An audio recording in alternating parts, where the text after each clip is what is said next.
Hello दोस्तों, स्वागत है आपका आपके पसंदीदा प्लेटफॉर्म नोट्सबुक आईएएस में। दोस्तों, आज हम लोग बात करेंगे आरओ एआरओ का जो पेपर होने वाला है उससे संबंधित। और आरओ एआरओ में जो प्रश्न पूछे गए हैं पिछले 10 वर्षों में उसका हम लोग एनालिसिस करने वाले हैं। यानी जो पीवाईक्यू है, प्रीवियस ईयर क्वेश्चन, जो 2013 में प्रश्न पूछे गए थे आरओ एआरओ के एग्जाम्स में, वहाँ से हम लोग स्टार्ट करेंगे और 2023 तक, ठीक है, जब तक पेपर हुआ है उस सभी को हम लोग एनालिसिस करेंगे। अब उसमें जैसे आपको पता भी है कि उस समय जो ट्रेंड हुआ करता था, हालांकि हाल ही तक भी यही ट्रेंड था कि हिंदी का पेपर जो होता था वो अलग होता था और जीएस का पेपर अलग होता था। अब जो आपका पेपर होगा वो हिंदी और जो जीएस है वो दोनों एक में ही कंबाइन करके दोनों पेपर होगा, साथ में ही होगा, अलग अलग नहीं होगा।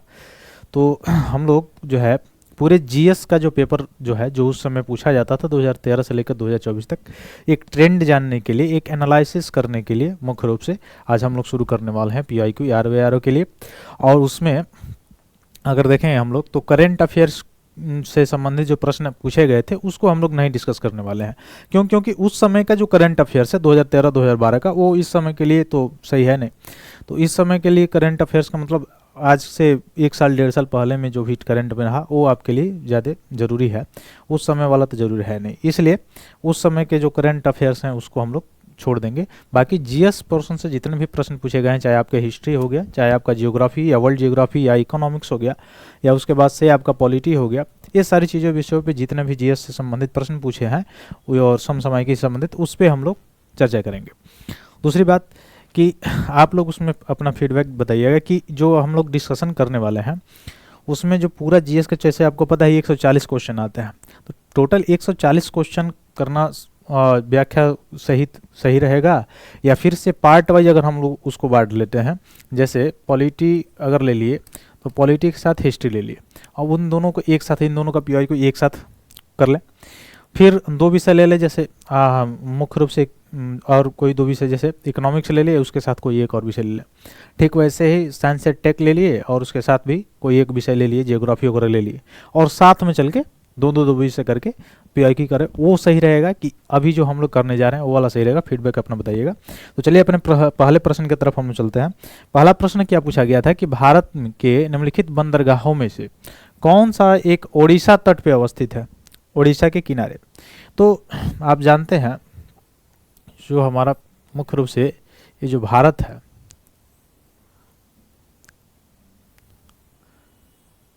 यहाँ पे यह गुजरात, यहाँ पे आपका महाराष्ट्र और उड़ीसा यहाँ वाला।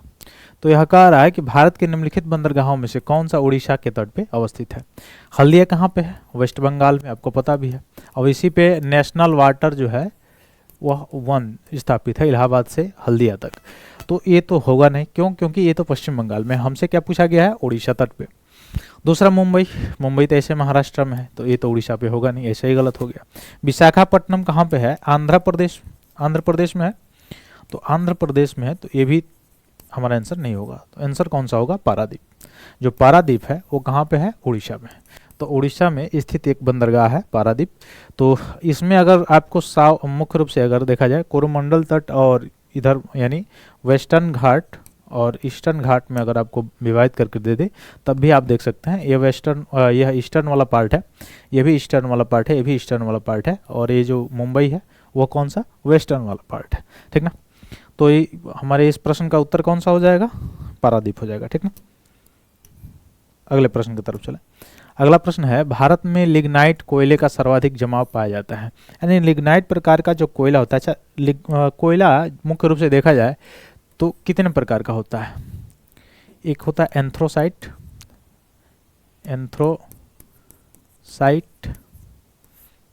एक होता है लिग्नाइट, एक बिटुमन्स होता है। 3 प्रकार के कोयले होते हैं। तो इसमें जो लिग्नाइट कोयला है वह कहाँ पे भारत में सर्वाधिक मात्रा में पाया जाता है? ठीक है, स्टैटिक्स है, ये सामान्य स्टैटिक्स है जो पूछा गया है आपसे। कहाँ पाया जाता है? तो लिग्नाइट कोयला का सबसे ज़्यादा भंडारण कहाँ पे है? तमिलनाडु में। ठीक ना? कहाँ पे? तमिलनाडु में। ठीक, अगले प्रश्न की तरफ चलिए। अगला प्रश्न है, कृष्णा नदी जल विवाद किस राज्यों के मध्य है? तो पहला तो हम लोग देखेंगे कि ये जो कृष्णा नदी है किन किन राज्यों से होके जाती है। जिन जिन राज्यों से होके जा रही होगी लाजमी है कि उन राज्यों में डिस्प्यूट तो होगा ही होगा। तो कृष्णा नदी का मुख्य रूप से कहाँ से निकलती है? महाबलेश्वर की जो पहाड़ियाँ हैं वहाँ से निकलती है। अब ये महाबलेश्वर की जो पहाड़ियाँ कहाँ पे है? महाराष्ट्र में। महाराष्ट्र में, महाराष्ट्र से सीधे कहाँ पे जाती है? तो महाराष्ट्र से निकल के जाएगी आपका कर्नाटक, कर्नाटक से सीधे जाएगी कहाँ पे? आंध्र प्रदेश, और तब सीधे जाके बंगाल की खाड़ी में क्या हो जाती है? गिर जाती है। तो यह मुख्यतः 3 राज्यों को कवर करती है। कौन कौन सा? महाराष्ट्र, कर्नाटक और आंध्र प्रदेश। तो कह रहा है यह जो डिस्प्यूट है किन किन 2 राज्यों के मध्य है? कर्नाटक महाराष्ट्र, तो कर्नाटक महाराष्ट्र तो होगा ही होगा। कर्नाटक आंध्र प्रदेश, ये भी हो सकता है। आंध्र प्रदेश तमिलनाडु, ये तो ऑप्शन बिल्कुल एग्जैक्ट नहीं हो सकता है।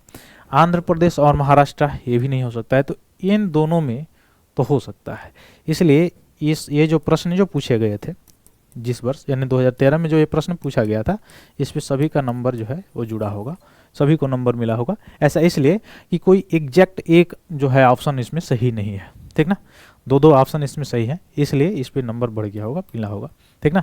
क्योंकि ये कृष्णा नदी है, यह मुख्य रूप से कर्नाटक और महाराष्ट्र, फिर कर्नाटक आंध्र प्रदेश, महाराष्ट्र से कर्नाटक, कर्नाटक से फिर आंध्र प्रदेश जाती है। तो डिस्प्यूट तीनों पे है, ठीक ना।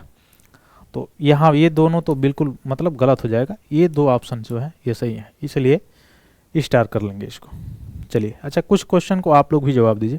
जैसे प्रश्न है, भारत के निम्न राज्यों में से किसकी प्रांतीय राजमार्गों की सकल लंबाई सबसे अधिक है? यानी कौन ऐसा प्रांत है, कौन ऐसा भारत का राज्य 28 राज्यों में से जिसमें सबसे ज़्यादा नेशनल हाईवेज है, जिसमें सबसे ज़्यादा प्रांतीय राजमार्ग है। राष्ट्रीय राजमार्ग की बात नहीं की जा रही है, प्रांतीय राजमार्ग, स्टेट हाईवे, क्या स्टेट हाईवे की बात की जा रही है। तो कौन ऐसा राज्य है जिसमें सबसे ज्यादा स्टेट हाईवेज हैं, उसकी बात पूछी जा रही है यहाँ पे। ऑप्शन है आपका गुजरात, राजस्थान, उत्तर प्रदेश, महाराष्ट्र। बहुत लोग जो है इसमें तुरंत उत्तर प्रदेश को टिक करेंगे, लेकिन इसका आंसर उत्तर प्रदेश नहीं होगा। अब बताइए कौन सा ऑप्शन सही होगा? हाँ, महाराष्ट्र होगा, ठीक है। यह नेशनल हाईवे, ये तो पहले बात याद रखिए कि यह नेशनल हाईवे की बात नहीं कर रहा है, यह स्टेट हाईवे की बात कर रहा है, यानी प्रांतीय राजमार्ग की बात कर रहा है। तो प्रांतीय राजमार्ग में सबसे ज्यादा प्रांतीय राजमार्ग कहाँ पे है? महाराष्ट्र में, ठीक है। कहाँ पे है? महाराष्ट्र में, ठीक है। अच्छा, आप कमेंट बॉक्स में आप बताइए, यहाँ महाराष्ट्र में विधानसभा की सीटों की संख्या कितनी है? विधानसभा की सीटों की संख्या कितनी है महाराष्ट्र में, और कितने बंदरगाह हैं? कितने बंदरगाह हैं ये आप कमेंट बॉक्स में बताइए। चलिए अगले प्रश्न की तरफ चलें। अगला प्रश्न है, निम्न में से कौन सा देश क्षेत्रफल में भारत से बड़ा नहीं है? देखिए, इस शब्द पे भी बिल्कुल ध्यान दीजिए, जब पेपर देने आप जाइए तो इस शब्द पे बिल्कुल ध्यान दीजिए कि नहीं है और है, इस बात पे। तो क्या कह रहा है कि कौन सा देश क्षेत्रफल में, एरिया में भारत से बड़ा नहीं है? ऑप्शन है रूस, ब्राजील, कनाडा, फ्रांस। ये तो कॉमन सेंस से भी आप कर सकते हैं, मैपिंग अगर थोड़ा सा भी अगर मैपिंग आप देखे होंगे तो कॉमन सेंस से भी आप देख सकते हैं। बताइए कौन सा होगा? देखिए, रसिया तो ऐसे ही विश्व में क्षेत्रफल के दृष्टि से सबसे बड़ा देश है, तो ये तो होगा नहीं, भारत इससे बड़ा होगा नहीं, पहला ऑप्शन ऐसे ही गलत हो गया। ब्राजील आप देखे होंगे, जिसमें अमेजन नदी फ्लो करती है, वहां पर भी देखे होंगे मैप में आपकी भारत से कितना बड़ा एरिया है, तो ये भी ऑप्शन नहीं होगा। कनाडा भी आप देख सकते हैं, कनाडा जो यूनाइटेड स्टेट के ऊपर वाला जो हिस्सा है, हाँ अमेरिका का, अब तो ट्रम्प साहब आए हैं तो कनाडा को भी बनाना चाह रहे हैं अमेरिका, ठीक। तो यह उसका देखे होंगे एरिया कितना, भारत से बहुत ज़्यादा बड़ा है, तो ये भी गलत हो गया। कौन सा ऑप्शन सही होगा? फ्रांस, यूरोप में। अच्छा, फ्रांस ऐसे ही भी आप कॉमन सेंस से देख सकते हैं, ये फ्रांस यूरोप में पड़ता है। यूरोप में बहुत सारी जो कंट्रीज हैं, बहुत छोटी छोटी कंट्री हैं, बहुत छोटे छोटे देश हैं यूरोप में, ठीक ना। तो यूरोपियों में तो ऐसे ही लग रहा था कॉमन सेंस से कि वो ही होगा, भारत से छोटे होंगे जो क्षेत्रफल की दृष्टि में। अब पॉपुलेशन भी तो भारत का कोई जोड़ ही नहीं है, किसी के पास नहीं है, क्योंकि पॉपुलेशन विश्व में सबसे ज़्यादा किसके पास है इस समय? भारत के पास है, ठीक ना। तो कौन सा ऑप्शन सही होगा? ऑप्शन डी सही हो जाएगा। चलिए अगले प्रश्न में, अगला प्रश्न क्या है? भारत में प्रथम जल विद्युत संयंत्र की स्थापना कहाँ किया गया था? ये बताइए, भारत में प्रथम जल विद्युत संयंत्र की स्थापना कहाँ किया गया था? दार्जिलिंग में, शिव समुद्रम में, मोहरा में, खोपोली में, कहाँ पे किया गया था? कहाँ पे? दार्जिलिंग में किया गया था, ये याद रखिएगा। कहाँ पे किया गया था? दार्जिलिंग में। सबसे पहला जल विद्युत संयंत्र की स्थापना कहाँ पे की गई थी? दार्जिलिंग में की गई थी, ठीक ना। अच्छा, शिव समुद्रम एक किस नदी पे है? किस नदी पे है बताइएगा? शिव समुद्रम किस नदी पे है? कावेरी। कौन सा? कावेरी नदी, याद रखिएगा। अगला प्रश्न क्या है, ये भारत में सर्वप्रथम खनिज तेल कुआं खोदा गया, कहाँ पे खोदा गया? तो मैं ऐसे बता दे रहा हूँ, असम में खोदा गया। अब आप बता सकते हैं आंसर कि कहाँ खोदा गया होगा। तो भारत में सर्वप्रथम खनिज तेल का कुआं खोदा गया था, कहाँ पे? ऑप्शन है आपका डिगबोई, माकुम, नरकटिया, लकवा। कौन सा ऑप्शन सही होगा? कौन सा ऑप्शन सही होगा? असम के डिगबोई में। कहाँ पे? डिगबोई में, ठीक है। तो ए ऑप्शन आपका सही हो जाएगा, एग्जैक्ट आंसर होगा। अगला प्रश्न है, निम्नलिखित में से कौन सा फूट लूज उद्योग का एक उदाहरण है? तो पहले तो आप लोग बताइए, फूट लूज किसे कहते हैं? फूट लूज क्या होता है पहले बताइए, फूट लूज क्या होता है? फूट लूज किसे कहते हैं? देखिए, फूट लूज ऐसी वस्तुएं होती है ना जिसके लिए कच्चे माल की आवश्यकता ज्यादा नहीं पड़ती है, जिसके लिए कच्चे माल की आवश्यकता नहीं पड़ती है, वह फूट लूज वस्तुएं होती हैं। अब देखिए कौन सा है इसमें, एल्यूमिनियम है, क्या इसमें कच्चे माल की स्थापना मतलब आवश्यकता होती है कि नहीं होती है? तेल शोधन हो गया, चीनी हो गया। कौन सा ऑप्शन सही होगा? सॉफ्टवेयर। कौन सा? सॉफ्टवेयर, ठीक है। कौन सा ऑप्शन? ऑप्शन सी सही हो जाएगा। चलिए, वेरी गुड। अगला प्रश्न है, कौन सी निम्नलिखित नदी परियोजनाओं में से कौन ब्यास नदी के पूंग बांध के जल का उपयोग करती है? ब्यास नदी के पूंग बांध। अच्छा ये बताइए, ये जो ब्यास नदी है, ये अगर देखा जाए तो सतलुज और ब्यास, तो इस पे ये जब जाके मिलती है इसमें, तो सतलुज पे ये कोई बांध बनाया गया है, कोई बांध है। उस बांध का नाम आप बता सकते हैं? सतलुज नदी पे कोई बांध है, उस बांध का नाम बता सकते हैं? भारत का सबसे लंबा है शायद, हाँ, हीराकुंड। हीराकुंड बांध परियोजना कहाँ पे है? सतलुज पे है, ठीक ना। तो कह रहा है कौन सा नहर जो है, कौन ऐसी परियोजना, नदी परियोजना जो है वो ब्यास नदी के पोंग बांध के जो जल से उसका उपयोग करती है? ऑप्शन है इंदिरा गांधी नहर परियोजना, पोचम पाद जो है परियोजना है, या मयूराक्षी परियोजना है, नागार्जुन सागर परियोजना है। कौन सा होगा? इंदिरा गांधी। या राजस्थान में नहर जाती है, आपको पता भी होगा, इंदिरा गांधी नहर परियोजना, ठीक ना। आप लोग डेट बताएंगे, इसका डेट बताएंगे। अगला देखिए, अगला प्रश्न है, सूची 1 का सूची 2 से मिलान कीजिए। और जैसे सूची 1 में स्थल है और दूसरा जो है नदियों का संगम है, कौन कौन? तो पहले देखिए रुद्रप्रयाग। रुद्रप्रयाग में तो अलकनंदा और मंदाकिनी नदी है, यानी ए का कौन सा होगा? ए का दूसरा। अलकनंदा जब मंदाकिनी से मिलती है तो क्या हो जाता है? रुद्रप्रयाग में वहां पे मिलती है, ठीक ना। अच्छा, विष्णुप्रयाग में कौन सा? विष्णुप्रयाग में कौन कौन सी नदियां मिलती हैं? अलकनंदा मिलती है, अलकनंदा मिलती है किसने? चलिए कोई बात नहीं। तो ए का तो ये हो गया। चलिए, ए का कौन सा हुआ? दूसरा। तो ए का दूसरा कहाँ है इसमें? यह ऑप्शन है, यह ऑप्शन है। तो रुद्रप्रयाग में अलकनंदा और मंदाकिनी मिली, ठीक है। देवप्रयाग में कौन कौन सी मिलती है? देवप्रयाग में बताइए। भागीरथी और अलकनंदा। डी का 1 हो जाएगा, तो डी का 1 यहाँ पे ही है, ए का 2 यहाँ पे है, यानी 2 4, बी का 4। बी का नंद प्रयाग का क्या होगा? विष्णु गंगा मंदाकिनी, हालांकि ये एग्जैक्ट विष्णु गंगा नहीं होगा, ठीक है, इसको थोड़ा सा देख लेंगे। सी का 3 कर्ण प्रयाग का अलकनंदा और पिंडार। अलकनंदा और पिंडार नदी जहाँ मिलती है, कहाँ पे मिलती है? कर्ण प्रयाग में, ठीक। वास्तव में अलकनंदा को एक याद कर लीजिए, बाकी मिलाते चले जाइए, ठीक ना। फिर जाके भागीरथी आके अलकनंदा में मिलती है, कहाँ पे? देव प्रयाग में, तब जाके बना जाती है, तब इसका नाम क्या हो जाता है? गंगा हो जाता है। अगले प्रश्न की तरफ चलिए। गंगा नदी उदाहरण है, ऑप्शन कह रहा है कि पूर्ववर्ती अपवाह का, अनुवर्ती अपवाह का, आक्रमणकीय अपवाह का, परवर्ती अपवाह। इसका मतलब क्या हुआ? ऑप्शन देखिए, ऐसे तो गंगा नदी समझ में आ रहा है, लेकिन इसका मतलब क्या हुआ जो ऑप्शंस दिया गया है? देखिए, पूर्ववर्ती नदी का मतलब पूरब का नदी है नहीं, पूर्ववर्ती अपवाह कह रहा है, मतलब इसका जो बहाव क्षेत्र है वो पूरब की तरफ है। अब आप बताइए कि जो गंगा नदी है उसका बहाव क्षेत्र क्या पूरब की तरफ है? बिल्कुल है, बंगाल की खाड़ी में जाके क्या हो जाती है? गिर जाती है। तो ये कौन सा ऑप्शन होगा इसका? ऑप्शन ए सही हो जाएगा, यानी पूर्ववर्ती अपवाह का ये उदाहरण है, ठीक ना। अगला प्रश्न है, इनमें से कौन सा देश भारत के साथ सबसे लंबा स्थलीय सीमा? तो सबसे लंबा स्थलीय सीमा किस देश का, यानी किस देश का बॉर्डर जो है सबसे ज्यादा भारत से लगता है? तो याद कर लीजिए, एक तो बांग्लादेश का लगता है, चाइना का लगता है, ठीक है, पाकिस्तान का लगता है, अफगानिस्तान का लगता है, श्रीलंका का लगता है, म्यांमार का लगता है, ठीक है।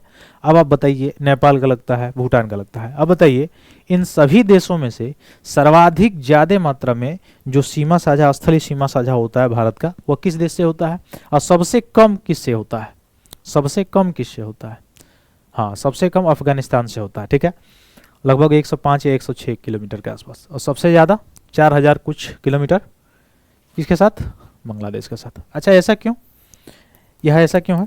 ऐसा इसलिए कि ये जो बांग्लादेश है पहले पूर्वी पाकिस्तान हुआ करता था। 1971 में ये जाके शेख मुजीबुर रहमान जो है उसके उनके आंदोलन के चलते ये जाके भारत के जो सहयोग है उसके द्वारा ये बांग्लादेश बना, स्वतंत्र हुआ पाकिस्तान से। पूर्वी पाकिस्तान पहले था ये।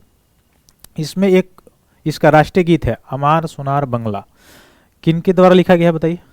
अमार सोनार जो बंगला है किन के द्वारा लिखा गया है? हाँ, रविन्द्रनाथ टैगोर जी के द्वारा लिखा गया है। तो ये पहले जब ब्रिटिश शासन था ये पूरा बंगाल का हिस्सा हुआ करता था, ठीक ना। और 1905 में क्या किया गया? ब्रिटिशर्स ने क्या किया? इसको दो भागों में बांट दिया, बंगाल का विभाजन कर दिया, ठीक। ये आप लोग पढ़े होंगे हिस्ट्री में। तो कौन सा ऑप्शन सही होगा? ऑप्शन सी, ठीक। सबसे कम बोला होता तो अफगानिस्तान हो गया होता। अगला प्रश्न देखते हैं, निम्न में से कौन सा तट कोच्चि बंदरगाह से संबंधित है? तो कोच्चि बंदरगाह से संबंधित कौन सा तट है बताइए? मालाबार है। पहले तो ये बताइए कोच्चि बंदरगाह है कहाँ? कोच्चि बंदरगाह ये भारत के पश्चिमी क्षेत्र की तरफ है कि पूर्वी क्षेत्र की तरफ है? पहले बताइए किधर है कोच्चि? तो केरल में है, ठीक है, केरल में है ये। चलिए, ये तो पता चल गया केरल में है। तो केरल वाला जो तट है, ये जो केरल वाले यहाँ पे जो तट है उस तट को क्या कहा जाता है? मालाबार, कोकण। अच्छा, कोकण किसको कहा जाता है? जो गोवा वाला ये महाराष्ट्र कर्नाटका और वाला जो क्षेत्र है कोकण कहा जाता है, ठीक है। कोरोमंडल है या उत्तरी सरकार है, मालाबार है, कौन सा तट होगा? बिल्कुल मालाबार तट होगा, ठीक ना। कौन सा ऑप्शन सही हो जाएगा? ए वाला तट जो होता है मालाबार तट कहा जाता है इसको। ये वाला आगे कोकण तट है, कोरोमंडल ए है, ठीक ना। अगला प्रश्न, लेह अवस्थित है, लेह, लेह लद्दाख जो कि यूटी बन गया। पहले ये जम्मू कश्मीर में था और 370 जैसे ही हटा। कब हटा 370 आर्टिकल? हटा का मतलब पूर्ण रूप से नहीं हटा है, कुछ उसके भाग को हटाया गया है, ठीक ना। तो ये 370 कब हटा? अक्टूबर 2019 में। देखे होंगे संसद में पैंट शर्ट सब फाड़ गए थे। पैंट शर्ट नहीं, मैंने शर्ट, हंगामा हुआ था, लड़ाई हो गई थी, पूरा सेशन जब हो रहा था तब। अच्छा, किसी राज्य को यूटी बनाना हो या यूटी को राज्य बनाना हो, किसका अधिकार है? किसका अधिकार है? संसद का अधिकार है, केंद्र सरकार का अधिकार है, यानी संसद का अधिकार है, ठीक है। तो ये अब क्या रहा? ये जम्मू कश्मीर जो है केंद्र शासित प्रदेश बन गया, ये भी क्या बन गया? केंद्र शासित प्रदेश बन गया। अब यहाँ पे तो विधानसभा अभी हाल ही में चुनाव हुआ है, इसको थोड़ा सा देख लीजिएगा। और एक यूटी, ये जो है लद्दाख आज भी यूटी है और मांग कर रहा है अनुसूची 6 में शामिल होने के लिए, शेड्यूल 6 में। अब शेड्यूल 6 आप पता होगा आपको। तो ये इससे संबंधित, लद्दाख की राजधानी लेह है। तो यह पूछ रहा है कि कहाँ पे अवस्थित है? झेलम नदी के दाएं तट पे है, झेलम नदी के बाएं तट पे है, सिंधु नदी के दाएं तट पे है, या सिंधु नदी के बाएं तट पे है? तो देखिए सिंधु के दाएं तट पे है, ठीक ना, सिंधु नदी की। अच्छा, एक जगह है मानसरोवर झील, आपको पता होगा। वहीं के आसपास से जो तिब्बत की पठारी क्षेत्र है वहां से 3 नदियां निकलती हैं, एक सिंधु, एक सतलज और एक सांगपो नदी, जो भारत में आके दिहांग, दिहांग के बाद से क्या बन जाती है? ब्रह्मपुत्र बन जाती है, ठीक ना, उसको भी याद रखिएगा। अगला प्रश्न की तरफ चलें, कौन सा हिमनद यानी कौन सा ग्लेशियर्स जो है वह मुख्य रूप से सबसे बड़ा है? ये जो ऑप्शन दिए गए हैं उसमें से सबसे बड़ा ग्लेशियर कौन है बताइए? और वह जो सबसे बड़ा ग्लेशियर है ना, वो सबसे बड़ा युद्ध का मैदान भी है, सबसे ऊंचा, सॉरी सबसे ऊंचा जो है युद्ध का मैदान भी है। कौन सा होगा? हाँ, सियाचिन ग्लेशियर। कौन सा ग्लेशियर है? सियाचिन ग्लेशियर, ठीक ना। अगले प्रश्न की तरफ चलिए। ये सब स्टैटिक्स है आपका, कोई बहुत ज्यादा अंदर से नहीं पूछा हुआ है। अगला है, भारत के निम्न राज्यों में से कौन से रेल सेवा से वंचित है? यानी कौन ऐसा राज्य है जहां तक अभी भी रेल सेवा नहीं जाती है, वो कौन सा होगा बताइए? पूर्वोत्तर का ही कोई राज्य होगा। कौन सा है?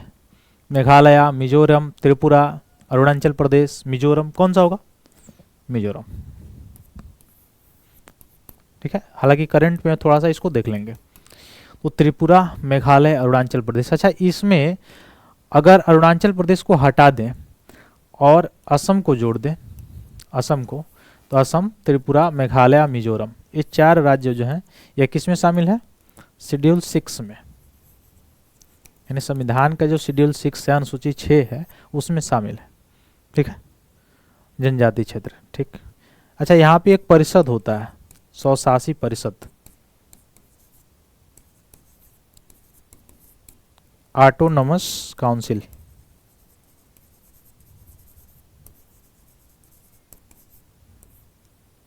ठीक ना, इसके बारे में कुछ बताएंगे आप लोग? ऑटोनमस काउंसिल पार्लियामेंट के द्वारा बनाए गए एक्ट के द्वारा इस्टेब्लिश होता है या कैसे होता है, बताइए।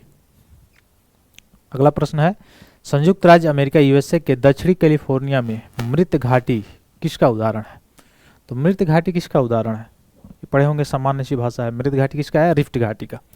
ठीक ना, रिफ्ट वैली का, रिफ्ट वैली पढ़े होंगे आप लोग, तो रिफ्ट वैली का ही ये उदाहरण है। ठीक ना, अगला प्रश्न की तरफ चलिए।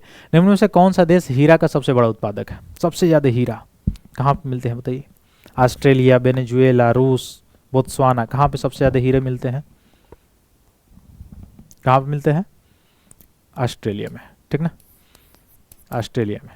ठीक है, अगला प्रश्न है, कुरियर सेवा प्रतिवर्ष के लिए भारतीय डाक विभाग ने द्रुत डाक सेवा का आरंभ कब किया? तो कुरियर सेवा के रूप में भारतीय डाक विभाग ने द्रुत डाक सेवा का आरंभ कब से किया? स्टैटिक से आपका बताइए, कब आरंभ किया था?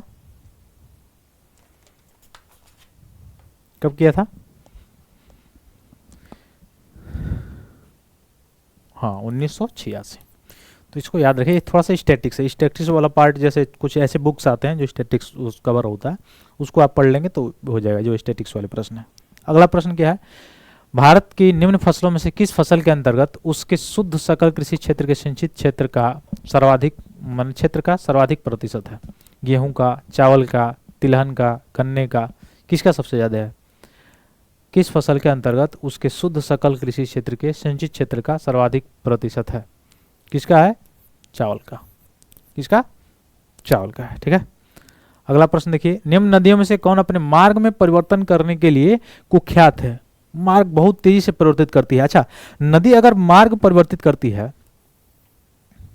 ये नदी है, अच्छा यहां से चल रही है, कुछ समय बाद यह नदी यहां से चलते चलते यहां से चलने लगे, तो ये वाला जो एरिया है आप देख रहे होंगे, ये वाला जो एरिया ये बच जाता है और एक लेक बनता है, एक लेक बनता है। उस लेक का क्या नाम होता है बताइए?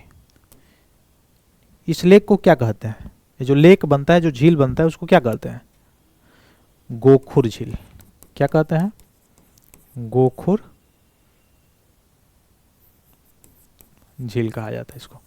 ठीक ना, तो कह रहा है कि एक ऐसी नदी है जो अपने मार्ग परिवर्तन करने में बहुत ही कुख्यात है। अच्छा, ये जो नदी है ना, जो मार्ग बदलने में बहुत ही कुख्यात है, इसे बिहार का शोक भी कहा जाता है।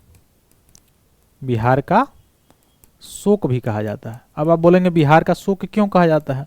उसका कारण है कि जब ये इसमें बाढ़ बहुत ज़्यादा मात्रा में आता है और चूंकि रास्ता बदलने में भी माहिर है, तो बहुत ज़्यादा जनधन की हानि होती है इससे प्रतिवर्ष। जब भी बाढ़ आता है, वो तो अलग बात है कि उर्वरता लेके आती है, उर्वरक मिट्टी लेके आती है, जलोढ़ मिट्टी लेके आती है, लेकिन सबसे ज़्यादा जो है जान माल की जो हानि होती है उस नदी के द्वारा होती है। इसीलिए इसको बिहार का शोक भी कहा जाता है। कौन सी नदी है? गंगा है क्या? गंगा, कोसी, दामोदर, गोमती, कौन होगा? कोसी नदी होगा। ठीक है, कोसी नदी होगा। अच्छा, ये जो दामोदर और गोमती आप देख रहे हैं, ये जो है गंगा की ही सहायक नदी है। ठीक है, ये भी कोसी भी है सहायक नदी, जाके मिल जाती है गंगा में। ठीक, अगला देखिए, कोकण रेलवे किसको कहां से कहां तक जोड़ता है? ठीक ना, ऑप्शन है आपका मुंबई से मनमाड को, रोहा से मैंगलोर को, मैंगलोर से कोच्चि को, और मुंबई से पुणे को। किससे किसको जोड़ता है बताइए? कोकण रेलवे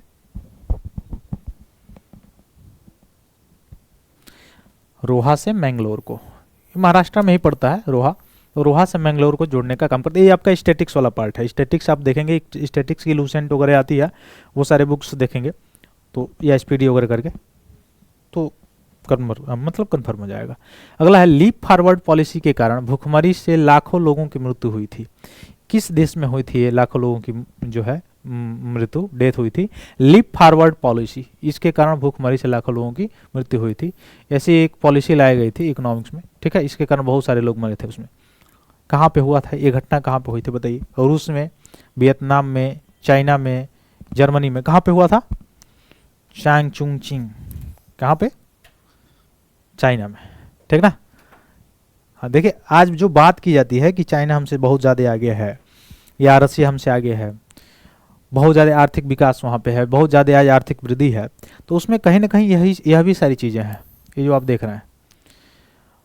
उसमें प्रारंभिक समय में इतना लोगों को, जो आज पूंजीगत जो अर्थव्यवस्था है, वहाँ पे लोगों को इतना ज़्यादा भुखमरी से लेके अन्य जो सुविधाएं हैं उनसे वंचित किया गया।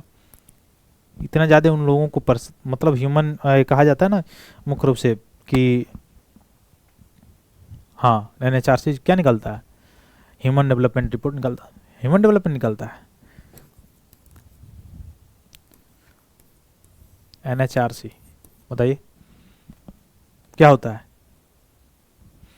चलिए बताइए, इसको बताइए NHRC को, ठीक ना। तो चाइना जो लोग डेवलप्ड हो गए थे उसमें क्या हुआ? मानवाधिकार का, ये मानवाधिकार आयोग है, काउंसिल है, नेशनल ह्यूमन राइट कमीशन, ठीक ना, स्टेचुरी बॉडी, इसको याद रखिएगा, ये बहुत ज़्यादा न्यूज में रहा है, तो आ सकता है। तो चाइना जो है यहाँ पे बहुत सारी चीज़ें, ह्यूमन राइट्स का भी वायलेशन हुआ, जो आज देश जो हमसे आगे हैं। देखिए चेरनोबिल परमाणु आपदा कहाँ पे हुआ था? तो चेरनोबिल, यह जो परमाणु आपदा हुआ था, यह घटित हुआ था यूक्रेन में। यहाँ पे घटित हुआ था यह घटना?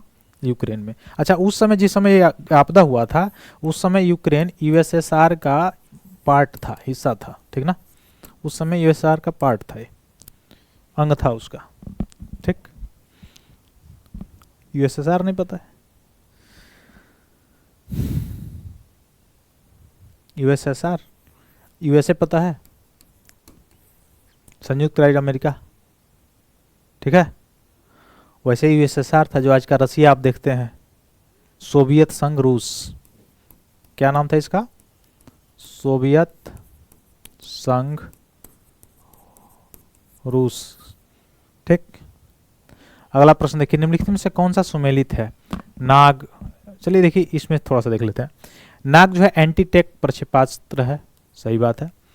कह रहा है त्रिशूल सतह से वायु प्रक्षेपित करता है, नहीं, सतह से वायु नहीं, बल्कि यह सतह से सतह, तो ऐसे ही गलत हो गया, क्योंकि सतह से सतह होता है। पृथ्वी क्या है? ये भी सतह से सतह, ये भी गलत हो गया। और पिनाक क्या है? हल्का वायु युद्धक नहीं, बल्कि एक प्रकार का व्हीकल्स है, ठीक है, पिनाका। जो मुख्य रूप से देखा जाए तो जो भी ये आपका नाग, त्रिशूल और पृथ्वी जो है, जो मिसाइल्स हैं, उन मिसाइल्स को क्या किया जाता है? इससे छोड़ा जाता है। तो मिसाइल्स को छोड़ा देने वाला, यानी मिसाइल्स को दागने वाला जो यंत्र है वो पिनाक है, ठीक ना। तो ये तीनों तीनों गलत हो गया। कौन सा ऑप्शन सही हो गया? पहला सही है। अगला प्रश्न है, भारत में सन 2004 में सुनामी आया था और उसमें सबसे ज़्यादा एक इलाका जो है दुष्प्रभावित हुआ था। और आपको पता भी है सुनामी आएगा तो कौन सा एरिया दुष्प्रभावित होगा? जो कोस्टल एरिया है, जो समुद्र के किनारे है, ठीक है। अच्छा, उसमें भी भारत का सबसे अंतिम जो छोर था, ठीक है, भारत का सबसे उत्तरी छोर जो है उसको क्या कहा जाता है? इंदिरा कॉल, ठीक है। दक्षिणी छोर को क्या कहा जाता है बताइए? वो क्या हो गया था? यही 2004 के सुनामी में क्या हो गया? जलमग्न हो गया था, इंदिरा पॉइंट, दक्षिणी छोर को इंदिरा पॉइंट, ठीक ना, याद रखिएगा। तो कह रहा है कौन सा इलाका ऐसे हुआ था? मतलब पिछावरन, भीतरकनिका तो उड़ीसा में है, ये हुआ ही नहीं था।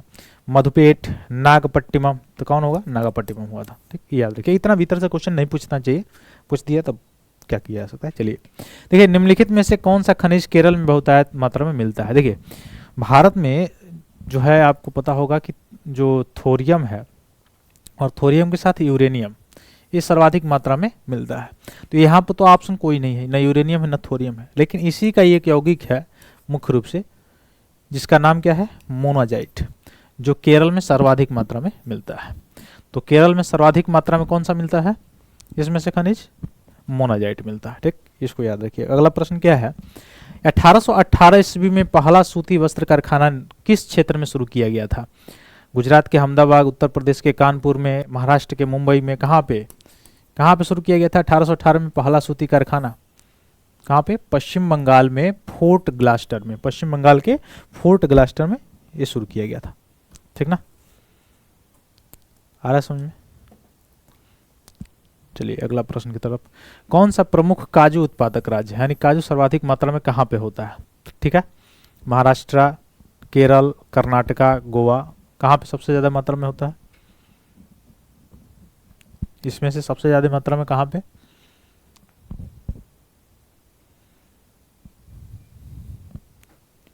केरल में। ठीक, अगला प्रश्न देखिए, निम्न राज्यों में से सन 2008 में किसमें उच्चतम मानव विकास सूचकांक था? ठीक, तो ये थोड़ा सा इसको हम डिलीट करते हैं क्योंकि उस समय का HDI आया होगा। ठीक, उस इसलिए दिया है, और ये तो इस समय है होगा नहीं। इस समय HDI आप देख लेंगे, ह्यूमन डेवलपमेंट जो इंडेक्स है HDR निकलता है ह्यूमन डेवलपमेंट रिपोर्ट में। किसके द्वारा निकाला जाता है? UNDP के द्वारा निकाला जाता है, यूनाइटेड नेशन डेवलपमेंट प्रोग्राम के द्वारा। कब से निकाला जाता है? 1990 से निकाला जाता है। 3 इसका आयाम है। ठीक ना, 3 आयाम, तीनों आयाम आप याद कर लेंगे। आयाम से भी प्रश्न पूछा जा सकता है। एक तो है जीवन प्रत्याशा, प्रति व्यक्ति आय, और एक आपका क्या है? ज्ञान यानी नॉलेज। तो 3 आधार पे निकलता है। 0 से 1 के बीच इसका स्कोरिंग होती है। अब भारत का रैंक इस समय जो है 23-24 में 134 नंबर था। 23-24 में रैंक कितना था भारत का? 134 नंबर। ठीक ना, तो इसको याद रखिएगा। अगला प्रश्न क्या है, कौन सा एक प्रवाल द्वीप है, यानी मूंगों से बना हुआ एक द्वीप है? अच्छा, विश्व में देखा जाए तो सबसे ज्यादा मूंगों से बना हुआ द्वीप कहाँ पे है? Papua New Guinea. अच्छा, ऑस्ट्रेलिया के उत्तर पूर्व का इलाका जो है वहाँ। ठीक ना, हाँ। और भारत की यहाँ बात की जा रही है तो भारत में सबसे ज्यादा कहाँ पे होगा? लक्षद्वीप। लक्षद्वीप क्या है? एक प्रकार का कोरल रीफ है, यानी प्रवाल द्वीप, प्रवाल भित्तियों से बना हुआ एक द्वीप समूह है। ठीक, अच्छा, प्रवाल भित्ति बनते कैसे हैं? प्रवाल भित्ति बनते कैसे हैं? उसमें सबसे ज्यादा मात्रा किस यौगिक की होती है? जीव पढ़े, 2 तरह के कंकाल जीव में होता है, एक बाह्य कंकाल, एक अंतः कंकाल। तो जो आप अंगीठी देखे होंगे या मुख्य रूप से मूंगा देखे होंगे, इन सब में कैसा कंकाल तंत्र होता है? बाह्य कंकाल तंत्र या अंतः कंकाल तंत्र? बाह्य कंकाल तंत्र होता है। तो ये जो बाह्य कंकाल तंत्र इनका होता है वो किसका इस परत होता है? कैल्शियम कार्बोनेट का, CaCO3 का। ठीक है, अच्छा, कैल्शियम कार्बोनेट का कहीं और उपयोग, कहीं और यूज होता है? बताइए तो। चलिए तब तक अगला प्रश्न बताइए, निम्नलिखित में से किस तट से भारत का औसत समुद्र तल नापा जाता है? भारत का समुद्र तल से ऊंचाई जो है कहाँ से मापा जाता है? ये पूछ रहा है प्रश्न में। मुंबई से, चेन्नई से, कोचिन से, विशाखापट्टनम से? तो ये तो स्टैटिक से आप याद रखिएगा, चेन्नई से मापा जाता है। कहाँ से मापा जाता है? चेन्नई से मापा जाता है। ठीक, अगले प्रश्न की तरफ चलिए, इनमें से कौन दक्षिण भारत की सबसे ऊंची चोटी है? देखिए ये तो साफ साफ दिखाई दे रहा है कि दक्षिण भारत की सबसे ऊंची चोटी कौन सी है? अनाईमुड़ी। कहाँ पे? केरल में पड़ता है। ठीक ना, अनाईमुड़ी की जो पहाड़ी है सबसे ऊंची चोटी है। हालांकि जितने भी चोटी दी गई है इसमें से 3 चोटी तो आप देख सकते हैं साउथ इंडिया की है। ठीक है, धूपगढ़ कहाँ की है? हाँ वही, तो ये अनाईमुड़ी सबसे ज्यादा दक्षिण भारत की सबसे ऊंची चोटी है। अगला प्रश्न क्या है, कौन सुमेलित नहीं है? तो इसमें सुमेलित में बता दूं, एक होता है trick ABC, Argentina, Bolivia, Chile. Argentina, Bolivia, Chile, ये तीनों में मिला के क्या होता है? सबसे ज्यादा लिथियम होता है। लिथियम सर्वाधिक मात्रा में। और ये क्या कह रहा है? टीन।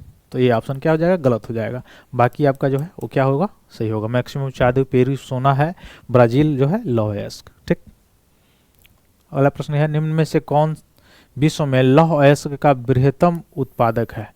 यानी सबसे ज्यादा विश्व में लोहा का उत्पादक कौन है? चाइना, भारत, ब्राजील, फ्रांस, कौन है? बताइए, लौह उत्पादक सबसे ज्यादा कौन है? ब्राजील। ठीक, ये सब आपका स्टैटिक्स का पोर्शन है। अगले प्रश्न की तरफ अगर हम चलें, कौन सी नदी भ्रंश घाटी से होकर बहती है? देखिए अगर हम चलें उसमें एक विंध्य पहाड़ी है और एक सतपुड़ा पहाड़ी है। ये उत्तर भारत को दक्षिण भारत से अलग करती है, आपको पता भी है। इन दोनों के बीच में से भ्रंश घाटियों से दो नदियां निकलती हैं। एक निकलती है नर्मदा और एक निकलती है तापी, जिसको ताप्ती भी कहा जाता है। दोनों गुजरात से होते हुए अरब सागर में जाके गिरती हैं, ठीक है। और एक यहाँ से महानदी भी निकलती है, एक सोन नदी भी निकलती है अमरकंटक की पहाड़ियों से।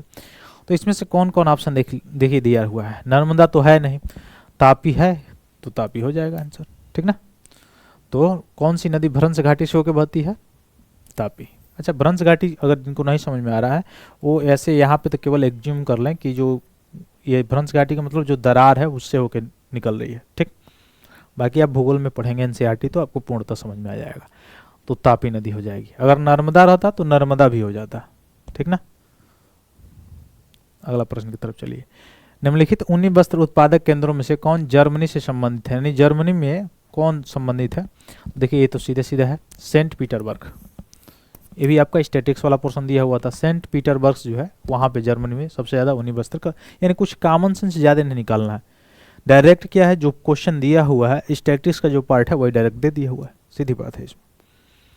अगला प्रश्न क्या है, भारत में अधिकांश प्राकृतिक गैस का उत्पादन कहाँ किया जाता है? तो भारत में प्राकृतिक गैस का सबसे ज़्यादा उत्पादन वाला जो क्षेत्र है वो कहाँ पे है? बॉम्बे हाई। कहाँ पे है? बॉम्बे हाई। कहाँ पे है? बॉम्बे हाई। चलिए अगला प्रश्न कह रहा है, नदियों में से कौन सर्वाधिक प्रदूषित हो गई है? जो ऑप्शन दिया गया है गोमती, पेरियार, दामोदर, महानदी। तो इन सभी में से सबसे ज़्यादा प्रदूषित है दामोदर। अच्छा, दामोदर नदी को पता है क्या कहा जाता है? पश्चिम बंगाल का शोक भी कहा जाता है। पश्चिम बंगाल का शोक भी कहा जाता है दामोदर को, ठीक ना। बहुत तबाही लाती है जब बाढ़ आता है इसमें तो, ठीक। इस पे बांध भी बनाया गया है, ठीक है। तो ये कहाँ पे बहती है याद रखिएगा, पश्चिम बंगाल। तो सर्वाधिक जो है प्रदूषण। अच्छा, ये जाके मुख्य रूप से देखा जाए ये निकलती कहाँ से है? तो झारखंड की जो पठारी जो इलाका है झारखंड में वहाँ से निकलती है और जाके बंगाल यानी पश्चिम बंगाल में यह मिल जाती है किससे? गंगा से, और फिर जाके बंगाल की खाड़ी में गिर जाती है, ठीक। अगला है, भगत सिंह ने सेंट्रल असेंबली में बम फेंका था, किसके साथ मिलकर बम फेंके थे? चंद्रशेखर आजाद के साथ? नहीं। सुखदेव के साथ? नहीं। बटुकेश्वर दत्त और राजगुरु किसके साथ? बटुकेश्वर दत्त थे और भगत सिंह जी थे, इन दोनों ने बम फेंका था सेंट्रल असेंबली में। और जो ये चाहते तो वहाँ से भग जाते, ये अगर चाहे होते तो वहाँ से भग जाते, लेकिन ये जानबूझकर अपनी गिरफ्तारी कराए थे। अब इसमें जब आप पूरा हिस्ट्री पढ़ेंगे तो आपको पूर्ण रूप से समझ में आ जाएगा। तो बटुकेश्वर दत्त के साथ, ठीक ना। निम्न देशों में से कौन 2012 में हरिकेन, देखिए ये तो पूछेगा नहीं, 2012 वाला था तो ये नहीं पूछेगा। जो लेटेस्ट आपसे आप जो हुआ होगा कोई अगर चक्रवात आया है तो वो आपसे पूछ सकता है, तो करंट का था उस समय का, इसलिए ये नहीं पूछेगा। अगला है प्रश्न, निम्नलिखित में से किस नदी के तट पर बद्रीनाथ का प्रसिद्ध बद्रीनाथ मंदिर कहाँ पड़ता है? यूके में, यानी यूके का मतलब समझ रहे हैं ना, उत्तराखंड में। तो उत्तराखंड में पड़ता है, किस नदी के तट पे? अलकनंदा के, ठीक है। अच्छा, हरिद्वार, भागीरथी और अलकनंदा के तट पे, यानी गंगा नदी के तट पे, ठीक ना। तो अलकनंदा के तट पे है बद्रीनाथ, याद रखिए। अगला प्रश्न क्या है, किसी गांव की जनसंख्या 20% प्रतिवर्ष की दर से घट रही है, इसकी जनसंख्या 2 वर्ष पहले इतना थी, तो इस समय इसकी जनसंख्या कितनी होगी? यह परसेंटेज आप पढ़े होंगे तो वहां से निकाल सकते हैं। हालांकि चक्रवृद्धि ब्याज का जो सूत्र लगता है वो भी इस पे अप्लाइड हो जाता है, ठीक ना। 2 वर्ष पहले कितनी थी? 10,000 मान लीजिए 2 वर्ष पहले थी। 20% प्रतिवर्ष की दर से घटती है, तो पहली बार घटी होगी 80/100, दूसरी बार घटी होगी 80/100, ऐसे घटी होगी। तो किसी गांव की जनसंख्या 20% प्रतिवर्ष की दर से घटती रहती है, तो इसकी जनसंख्या 2 वर्ष पहले इतनी थी, तो इस समय कितनी होगी? तो क्रॉस कर लीजिए, 2 से 2 कट गया, क्या बचा? 8 8 64 00, यानी 6,400। 6,400 है कहीं ऑप्शन? देखिए ऑप्शन डी क्या हो जाएगा? सही हो जाएगा, ठीक। बहुत आसान दिया हुआ। अगले प्रश्न की तरफ चले। विश्व में बॉक्साइट जो होता है, अच्छा बॉक्साइट किसका है? एल्यूमिनियम का है, ठीक ना। तो विश्व में बॉक्साइट का बृहत्तम उत्पादक है, सबसे ज्यादा बॉक्साइट कहाँ पे पाया जाता है? ब्राजील में, बिल्कुल।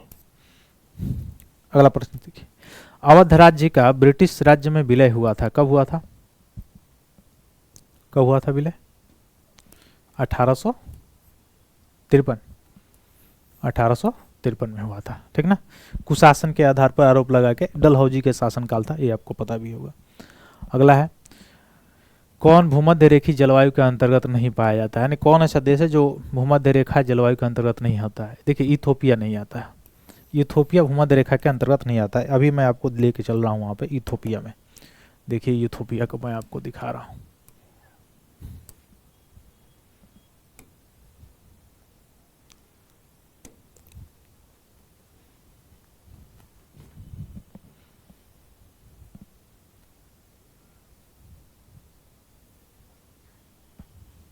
देखिए ये है आपका भूमध्य रेखा, ये जो बीचों बीच लाइन आपको दिखाई दे रही होगी वो है भूमध्य रेखा। देखिए कहाँ से होकर जा रही है, इंडोनेशिया, फिर होते हुए यहाँ हिंद महासागर से होते हुए सोमालिया, केन्या, ये साउथ अफ्रीकन कंट्रीज है, ठीक ना। और देखिए इथोपिया कहाँ है, ऊपर है, ठीक, यानी ये भूमध्य रेखा के ऊपर पड़ता है। केन्या है, फिर आपका ये डीआरसी है या युगांडा है, ये होते हुए उसके बाद से यह आप यहाँ पे जाएंगे Republic of the Congo, Gabon, ये होते हुए और तब सीधे ये निकल जाती है कहाँ पे, देखिए ब्राज़ील होते हुए कम जो कोलंबिया है वो और इक्वाडोर जो है उससे होते हुए सीधे ये निकल जाती है यहाँ पे, ठीक है। फिर इंडोनेशिया होते हुए फिर आ जाती है, ठीक। अब ऐसा क्यों आप दिखाई दे रहा है, पृथ्वी हमारी कैसी है, गोल है, ठीक। तो इथोपिया इसमें नहीं होगा, बाकी सब होंगे। अगला है निम्न राज्यों में कौन सा पवन ऊर्जा के उत्पादन में प्रथम स्थान। पवन ऊर्जा का सबसे ज़्यादा अगर देखा जाए तो तमिलनाडु है, तमिलनाडु तो ऑप्शन है नहीं, तो कौन सा ऑप्शन होगा, गुजरात। तो पवन ऊर्जा में सबसे ज़्यादा गुजरात है। आगे अगला प्रश्न है कोई धन 5% वार्षिक साधारण ब्याज की दर से कितने वर्षों में दोगुना हो जाएगा। कोई धन है, मान लीजिए 100 रुपया है, 5% के दर से बढ़ रहा है, ठीक है, 5% के दर से बढ़ रहा है, गुणे 100 और बराबर दोगुना हो जाएगा तो 2x। यह मान लीजिए कि T1 वर्ष था और 2x कितने वर्षों में हो जाएगा, तो दोगुना हो जाएगा, 2 गुणे 100, 5% के दर से होता है तो 5% ही, 5% की दर से दोगुना हो जा रहा है तो 5 से 5 कट गया, 100 से 100 कट गया, x से x कट गया, कितना हो जाएगा, तो इसको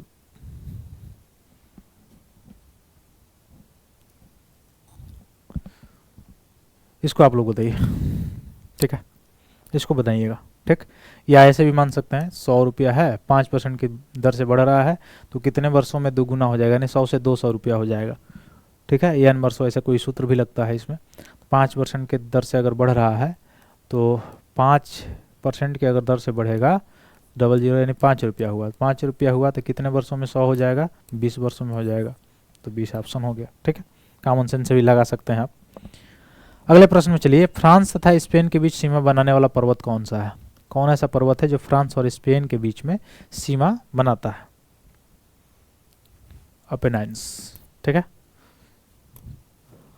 अगला प्रश्न क्या है, बांध से संबंधित है और इधर नदी दिया गया है, चलिए ठीक है देखते हैं।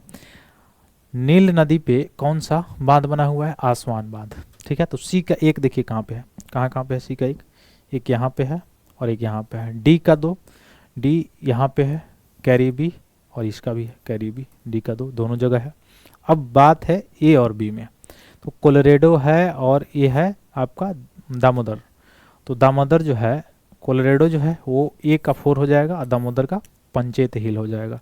तो ए का कौन सा हुआ, ए का 4 हुआ और बी का 3 हुआ। कौन सा ऑप्शन सही हो जाएगा, ऑप्शन ए सही हो जाएगा।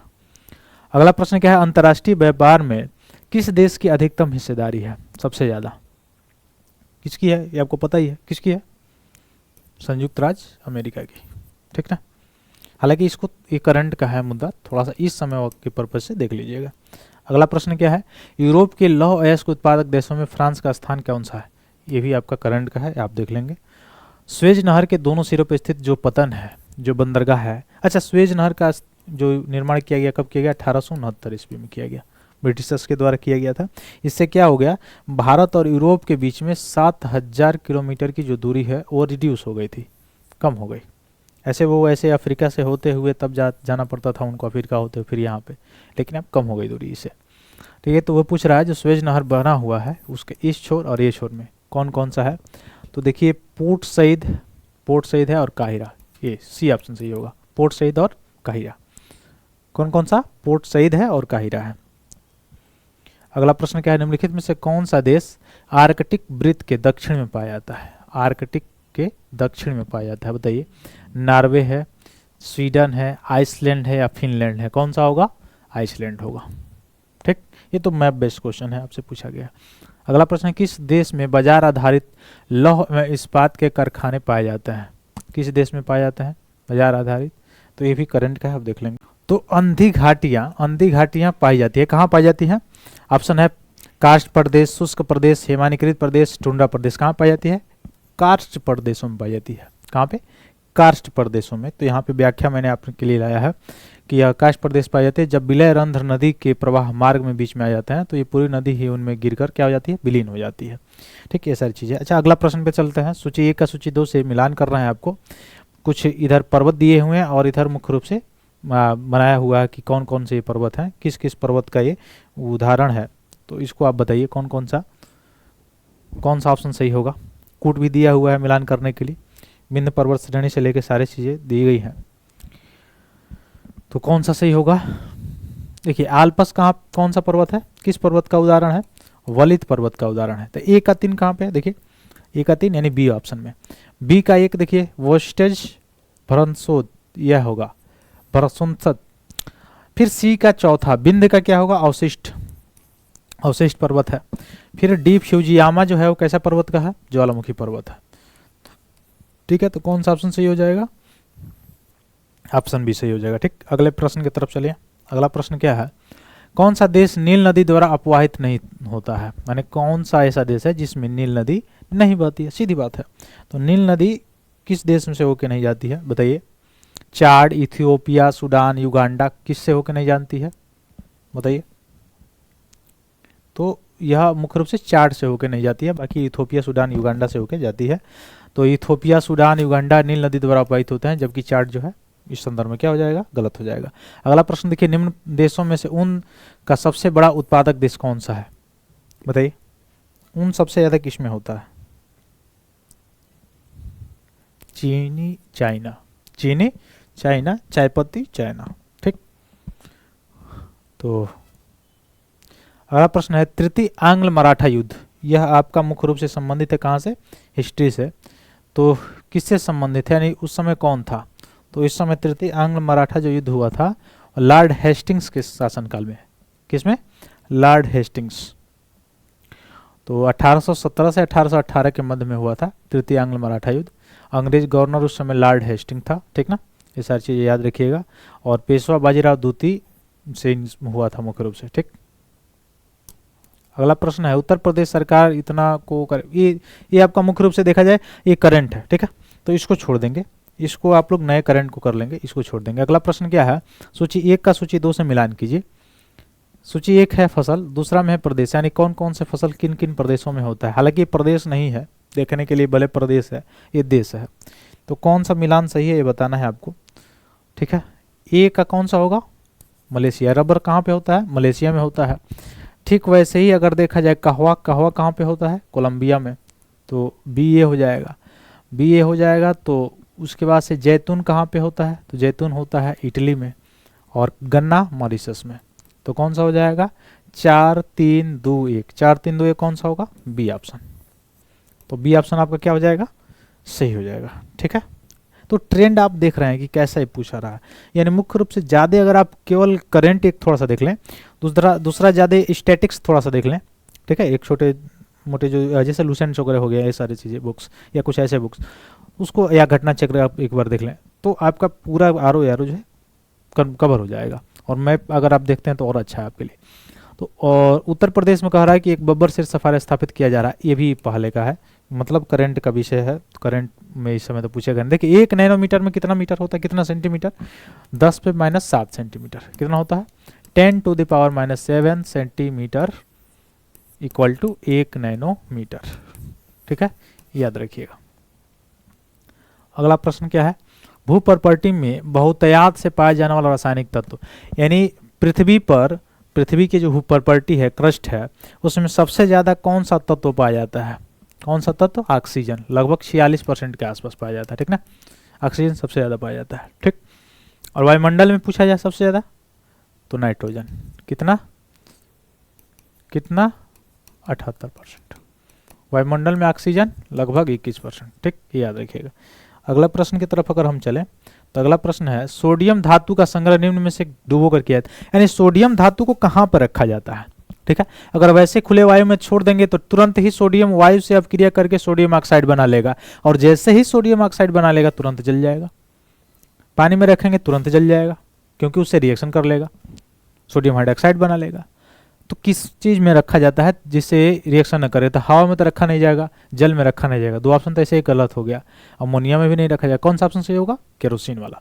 इसीलिए यही कारण है कि जो सोडियम, इसकी सक्रियता ज़्यादा होती है, इसकी अभिक्रियाशीलता ज़्यादा होती है, इसीलिए इसको केरोसिन के तेल में डुबो कर रखा जाता है। और ये क्या है? क्षारीय धातु है। ठीक ना, इस पर संयोजकता इसकी कितनी होती है? सोडियम की 1 होती है, ये भी याद रखिएगा। अगले प्रश्न चले, शुष्क बर्फ क्या होता है? शुष्क बर्फ क्या वाष्प होता है क्या? बिल्कुल नहीं था। बर्फ 0 डिग्री सेल्सियस, ये तो कुछ है ही नहीं, समझ में नहीं आ रहा है। अगला ठोस कार्बन, देखिए ये क्लास 9th की जब आप एनसीईआरटी पढ़े होंगे वहीं से उठा के प्रश्न दिया हुआ है, तो साफ साफ उसमें मेंशन है कि जो शुष्क बर्फ होता है वो क्या होता है? ठोस कार्बन डाइऑक्साइड होता है। तो ठोस कार्बन डाइऑक्साइड जो होता है वही क्या होता है? आपका शुष्क बर्फ होता है। ठीक, और चौथा ऑप्शन थोड़ा सा एक बार देख लीजिए, जल रहित कैल्शियम क्लोराइड द्वारा अभिक्रिया कराया गया बर्फ, कोई मतलब नहीं है इसका, तो एक ही इसका ऑप्शन है। ये हाँ, बहुत लोग इस ऑप्शन में थोड़ा सा कंफ्यूज हुए होंगे, 0 डिग्री सेल्सियस वाला। ठीक है, क्योंकि उनके दिमाग में यही चलता है 0 डिग्री सेल्सियस हो गया तो बर्फ जम गया, लेकिन वो जो शुष्क बर्फ होता है वो क्या होता है? वास्तव में ठोस कार्बन डाइऑक्साइड होता है। ठीक ना, अगले प्रश्न की तरफ चलिए, निम्न में से कौन सा पेट्रोलियम परिष्करण का उपोत्पाद है? उपोत्पाद मतलब पेट्रोलियम का जब परिष्करण होता है तो उसमें जो आप देख जैसे कह सकते हैं कि एक प्रकार का अशुद्धि, वो कौन सा निकलता है? तो वह होता है एस्फाल्ट। कोयला क्या पेट्रोलियम से निकलता है? निकलता है नहीं है। चारकोल भी नहीं निकलता है। पेट्रोल तो निकलता है लेकिन उपोत्पाद नहीं है। उपोत्पाद कौन है? एस्फाल्ट है। अगले प्रश्न की तरफ अगर चले हम, तो अगला प्रश्न क्या था? अगला प्रश्न हमारा मुख्य रूप से हम लोग देखें, एक बायोमास गैस संयंत्र निम्न में से कौन सी प्रक्रिया होती है? बायोमास गैस में कौन सी प्रक्रिया होती है बताइए? किण्वन, अपचयन, हाइड्रोजनीकरण, बहुलीकरण, क्या होता है? किण्वन होता है। ठीक है, अच्छा जो एल्कोहल बनाया जाता है वो भी कैसे बनाया जाता है? किण्वन के द्वारा ही बनाया जाता है। ठीक ना, किण्वन के द्वारा ही बनाया जाता है। चलिए, तो ये हो गया आपका।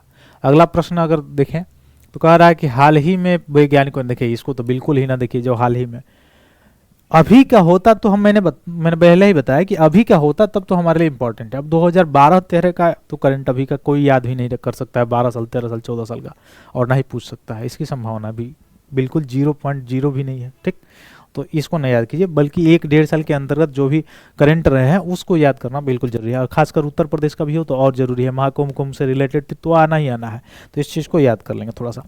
अगला जो है प्रश्न है वो आपका है क्या? बहुचर्चित गार्ड पार्टिकल्स। गार्ड पार्टिकल्स हालांकि ये भी तो न्यूज में ही है, लेकिन गार्ड पार्टिकल्स होता क्या है? तो ये होता है हिग्स बोसान होता है। ये मैं बता दे रहा हूँ क्योंकि साइंस से रिलेटेड है इसलिए। ठीक है, नहीं तो ये भी चर्चा में रहा था इसलिए आया था। हिग्स बोसान को ही कहा जाता है गार्ड पार्टिकल्स। ठीक, तो 14 मार्च 2013 को दुनिया के समक्ष हुआ था इसका सत्यापन। ठीक, इसीलिए उस समय चर्चा में रहा था। नोबेल पुरस्कार भी प्रदान किया गया था 2013 में। ठीक है, किसको? कार्नस्टाइड एंगलस्ट जो बेल्जियम के थे उनको दिया गया था। अगला प्रश्न है, मानव शरीर में अधिकतम मात्रा में पाए जाने वाले तत्व, यानी मनुष्य के शरीर में सबसे ज़्यादा मात्रा में कौन सा तत्व पाया जाता है? कैल्शियम, क्योंकि हड्डी बना है भाई कैल्शियम का, पहला चीज़ तो यही है। तो सबसे ज़्यादा मात्रा में क्या पाया जाता है? कैल्शियम। दूसरा चीज़ में क्या पाया जाएगा?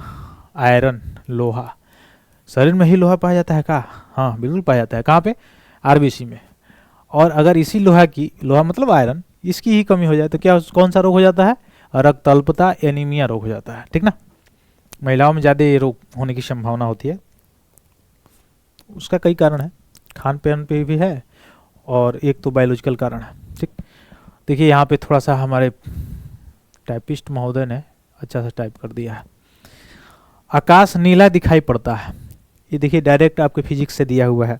क्लास 10 का फिजिक्स जब आपने पढ़ा होगा तो उसमें डायरेक्ट इसमें है, जब प्रकाश का परावर्तन अपवर्तन का चैप्टर पढ़ा होगा तो उसमें है आकाश नीला दिखाई पड़ता है। क्यों?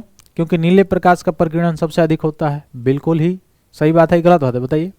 प्रकाश का प्रकीर्णन सबसे अधिक होता है, वातावरण में अवशोषण कम होता है। अवशोषण की कोई बातें नहीं है, अवशोषण ज़्यादा होते हैं बात ही नहीं है।